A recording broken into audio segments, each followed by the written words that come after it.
오늘 보게 될 말씀, 하나님 말씀은 출애굽기 27장 1절부터 21절 말씀입니다. 20절, 21절을 합독하고 출애굽기 27장 1절부터 21절 말씀을 보도록 하겠습니다. 그러면 출애굽기 27장 20절, 21절 두 절 말씀을 한 목소리로 합독하도록 하겠습니다. 너는 또 이스라엘 자손에게 명령하여 감람으로 짠 순수한 기름을 등불을 위하여 내게로 가져오게 하고 끊이지 않게 등불을 켜되 아론과 그의 아들들로 회막안 정극의 앞 휘장 밖에서 저녁부터 아침까지 항상 여호와 앞에 그 등불을 보살피게 하라. 이는 이스라엘 자손이 대대로 지킬 규례니라. 아멘. 계속 지금 성막에 대해서 이게 나누고 있습니다. 성막의 내부의 기구가 어떻고 성막 본체가 어땠는지를 지금 계속 봤고요. 이제 볼 부분은 성막들에 되게 될 번제단에 대한 내용이 가장 먼저입니다. 그게 이제 먼저 보고 그 다음으로 볼 것이 성막들을 둘러친 성막 포장에 관한 규례입니다. 다시 말하면 이게 테두리라고 보시면 됩니다. 그리고 등잔대를 밝힐 기름과 그것을 관리하는 방법에 대한 것들을 이제 오늘 이 한 장에서 다 보려고 합니다. 먼저 번제단은 성막들 안으로 들어올 때 제일 앞쪽에 놓여졌는데요. 희생 제물을 태워 하나님께 제사를 드리던 곳이라고 보면 됩니다. 번제단은 죄인을 대신하여 희생당하신 예수 그리스도의 속죄 사역과 그 대속의 현장인 십자가의 제단을 예표한다고 보시면 됩니다. 상당히 중요하죠, 그죠? 우리의 죄를 사하자는 그것 좀 보겠고요. 그 다음에 이제 이 성막 포장은 성막과 세상을 구분짓는 담이었고요. 죄인들이 함부로 성소에 침입하여 하나님의 거룩을 훼손하는 것을 방지하는 보호막이었다고 보시면 됩니다. 따라서 이 성막 포장은 거룩하신 하나님과 죄인된 세상이 함께할 수 없다는 묵시적인 메시지를 전달하고 있다고 보시면 됩니다. 우리가 바로 하나님이 기뻐하시는 은혜의 사람이고 구별된 사람이라는 사실을 기억해야 될 줄 믿습니다. 자, 조금 짧게 확 지나가도록 하겠습니다. 우리 1절부터 8절을 보도록 하겠습니다. 자, 먼저 볼 게 번제단입니다. 번제단. 조각목으로 만들려고 하는데요. 이 번제단의 크기가 가로 5규빗, 세로 5규빗, 높이가 3규빗입니다. 그러니까 2.28m 또 2.28m. 그 다음에 그 높이가 1.36m 이렇게 되어 있습니다.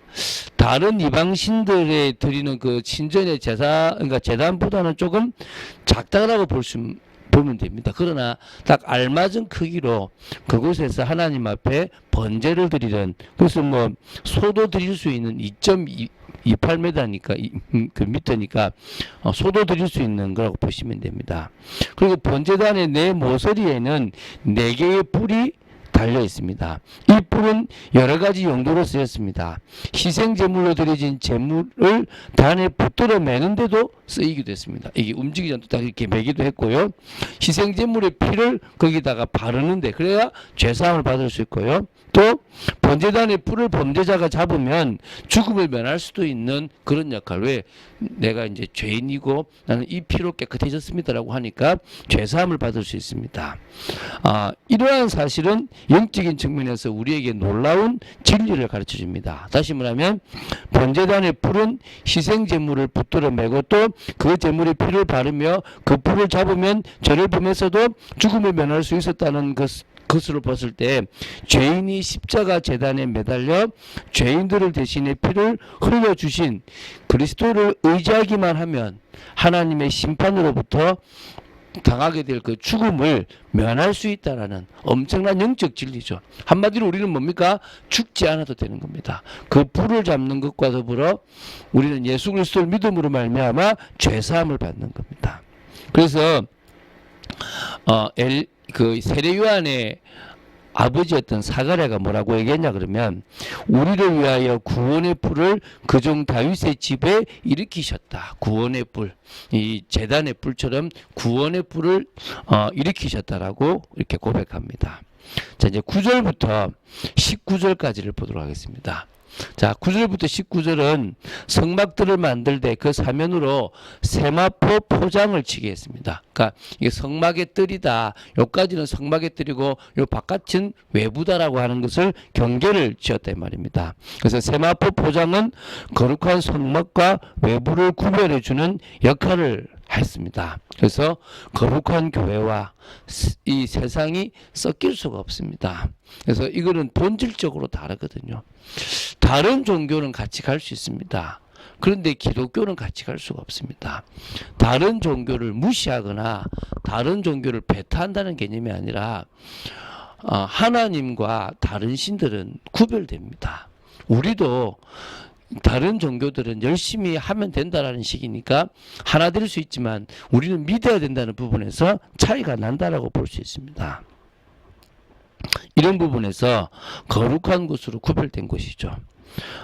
물론 교회 건물 자체는 아무 의미가 없습니다. 단지 뭐죠?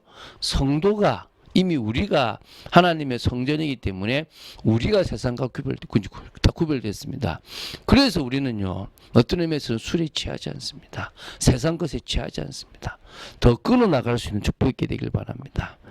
자, 그리고 성막들 포장에는 성막 안으로 들어갈 수 있는 문이 딱 하나가 있었습니다. 그게 14절 16절이거든요. 특이할 만한 사항이 있습니다. 성막으로 들어가는 출입문이 성막 포장 전체 규모에 비해서 넓었다는 것입니다. 20규빗입니다. 9m입니다. 9m. 그러니까 9m면 되게 그 문이 넓이가 컸거든요. 성막 포장으로 가려져 있었지만 이스라엘 백성들이 언제든지 성막으로 나아가길 원한다면 제한 없이 나아갈 수 있는 부분들이 있다는 거예요. 마음껏 왔다 갔다 할 수 있는 거죠. 그러나 그게 딱 문으로만, 예수 그리스도만 통하듯이 그 문으로만 들어갈 수 있다는 것입니다. 그래서 구원의 문은 누구에게 열렸지만 딱 한 문밖에 없습니다. 믿음으로, 우리는 지금 예수님을 믿음으로 갈 수 있다고 보시면 됩니다. 자, 20절 21절입니다. 자, 하나님께서는 우리 그 성소 안에 등잔대가 있지 않습니까? 등잔대에 불을 켜기 위해서 백성들로 하여금 기름을 가져오게 하고 끊이지 말고 등불을 계속 켜두라고 지시하셨습니다. 그래서 등잔대는요, 죄로 어두워진 이 세상에서 빛된 사명을 감당해야 될 성도를 상징합니다. 우리는 늘 언제나 뭡니까? 빛입니다. 너희는 빛이다. 너희는 소금이다라고 있지 않습니까? 우리는 그것 때문에 늘 언제나 이렇게 빛을 밝히는 거죠. 기름은 역시 성령을 상징합니다. 그래서 등잔대에 끊임없이 불을 켜기 위해서 기름이 끊임없이 요청되듯이 영적으로 보면 성도가 세상에서 빛된 삶을 살기 위해서는 항상 성령으로 충만해져야 된다는 부분들이 있다는 것입니다. 그래서 그 성령으로 충만하기 위해서 우리는 늘 기도하고 오늘도 성령에 대한 찬양을 드렸다는 것입니다. 그래서 그런 성령의 충만함을 받는 부분에 집중하시기 바랍니다.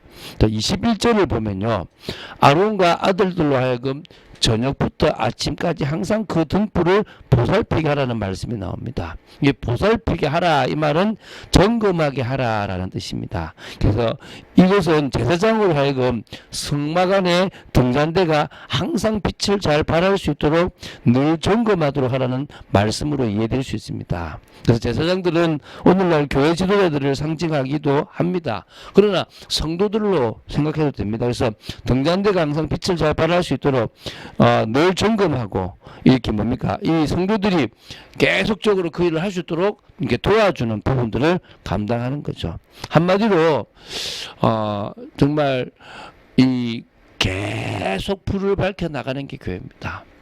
어떤 의미에서는 성도들이 깨어있게 만들고 성도들이 세상에서 하나님의 자녀의 삶을 살아갈 수 있도록 만드는 부분들이 교회가 할 일이고 또 우리가 할 일이라고 생각됩니다. 여러분들이 늘 그런 축복을 누리게 되기 바랍니다. 자, 물두멍에 대한 이야기는 빠져 있습니다. 그거는 출애굽기 30장에 나가면 되고요. 요 뒤로는 다른 제사장의 옷이나 여러 다른 부분들을 이야기할 거고요. 어쨌든 성막에 대한 부분들은 지금 거의 다 다뤘다라고 보시면 됩니다. 그러니까 예수 그리스도를 깊이 알수록 성막이 어떻게 만들어지는지도 조금 알 수 있고요. 또 성막을 볼수록 그리스도의 역할이 얼마나 중요한지도 우리는 알 수가 있습니다. 그 그리스도를 세례요한은 예비했습니다. 우리는 뭐합니까? 다시 오실 그리스도를 위한 준비를 합니다. 다시 그리스도께서 이 땅에 오실 건데 언제 오십니까? 땅 끝까지 복음이 증거되고 나면 그때서야 온다 그랬습니다. 그래서 우리는 성경 인물을 통해서 그들이 맡은 역할처럼 우리가 맡은 역할이 있다는 사실을 기억해야 될 줄로 믿습니다. 그 인생이 세례요한처럼 특별하고 그 사명이 세례요한처럼 정말 중요한 사명이었던, 우리가 볼 때 뭐 대단하지 않든, 그것은 사람들이 볼 때 그런 거고요. 하나님이 볼 때는 똑같이 중요한 일입니다. 어떤 사람한테는 1달란트를 맡길만 하니까 1달란트를 맡기고, 어떤 사람은 2달란트를 맡기면 2달란트를 맡기고, 5달란트를 맡기면 맡깁니다. 그래서 중요한 것은 1달란트 맡은 사람은 실패하는 게 아니라 1달란트 맡은 사람이라도 정말 이것을 귀하게 여기며 성공할 수 있는 거고, 5달란트 맡은 사람이라도 그것에 대한 가치를 모른다면 실패할 수밖에 없습니다. 그래서 우리는 어떤 의미에서는 늘 자신을 준비해 나가고 그 사명을 감당하기 위해서 매일 기도응답의 축복을 누리고 영혼을 사랑하는 전도자의 축복을 누려야 될 줄로 믿습니다. 그래서 그런 자신의 준비가 되어지고 내가 구원의 감격 속에서 날마다의 축복을 누릴 수 있다면 우리는 최고의 그런 전도자로 설 줄로 믿습니다. 오늘도 여러분이 생각하는 생각을 하지 마시고 주님이라면 어떻게 하실 거냐에 대한 생각을 해보시기 바랍니다.